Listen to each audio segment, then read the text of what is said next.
Vamos então ouvir também o Issao. Issao, ao que nos consta, é uma investigação que ainda não foi, digamos, feita com a profundidade devida, mas os cortes já começam aqui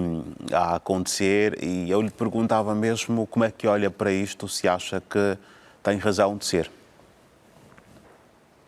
Bem, a razão que não está a ter aqui é a razão dos iluministas, porque essas sociedades, regra geral, vêm do iluminismo francês, que é o movimento que coloca no centro a razão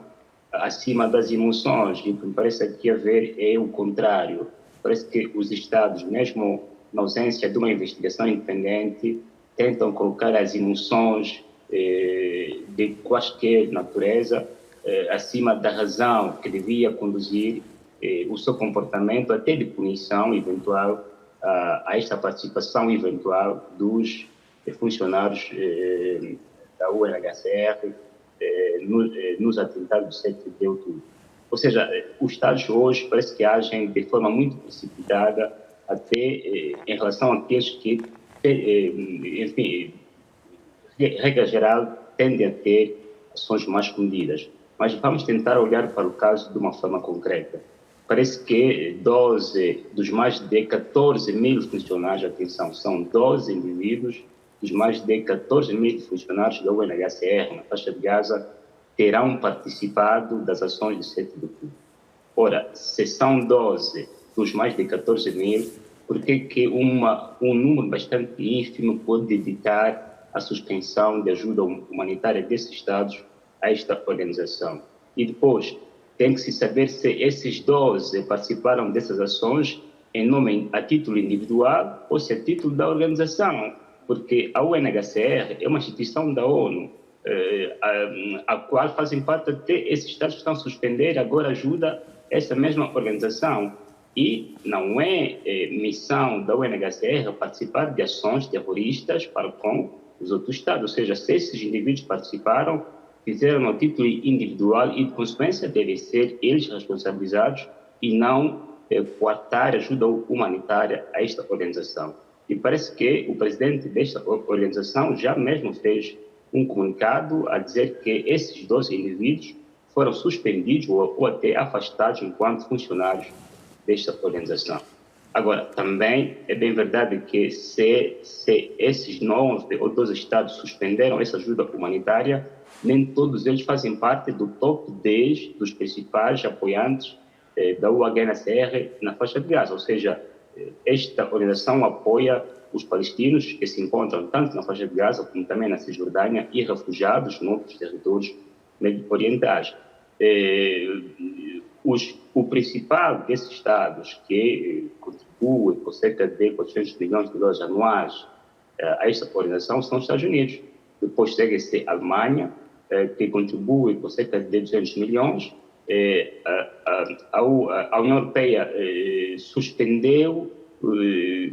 esta ajuda enquanto decorrem estas investigações, ao passo que, por exemplo, a França está apenas na posição 7ª. Mas, além desses, no top 10, há países que não suspenderam ajuda. Vamos falar da Suíça, vamos falar da própria Arábia Saudita ou da Turquia. Ou seja, no top 10, nem todos os 10 suspenderam ajuda humanitária à UNHCR que atua nos territórios com os refugiados palestinos. Mas também uma nota importante a dizer aqui é a seguinte: se estamos a ver que os países do sul global continuam a reclamar uma posição bastante determinante nessas organizações, esta posição também deve decorrer dos seus deveres patrimoniais, ou seja, devem adotar uma política tal que resulte também no aumento dos subsídios ou de financiamento das organizações internacionais, porque se não fizerem, jamais terão um papel importante nessas organizações. Numa altura em que, segundo dados das instituições financeiras multilaterais, o PIB global dos países do sul global é superior ao PIB global dos países do norte global. Ou seja, em termos de PIB nominal, os países do sul global são mais ricos hoje do que os países do norte global. Se são ricos, então devem exercer este seu poder também ao nível das organizações internacionais, aumentando no seu conjunto o financiamento a essas organizações internacionais para evitar que, em casos similares,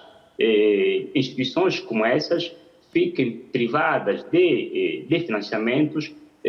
da parte de um conjunto de Estados que não representam sequer nem 1% da população mundial,